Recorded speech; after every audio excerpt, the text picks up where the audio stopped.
தோன்றிய வேளை சில நொடி நானும் சுவாசிக்கவில்லை.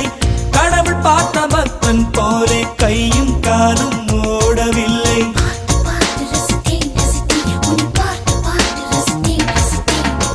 தேவதையும் பேருந்தில் வருமா, கனவா நனவா தோன்றவும் இல்லை. நல்ல வேளை சிறகுகள் இல்லை, நானும் அதனால் நம்பவில்லை. நெற்றி என்ற மேடையிலே ஒற்றை முடியை ஆடவிட்டாள். ஒற்றை முடியில் என்னை கட்டி உச்சி வெயிலில் தூக்கிலிட்டாள். மனதில் இத்தனை ரணமா, அடவலியில் இத்தனை சுகமா?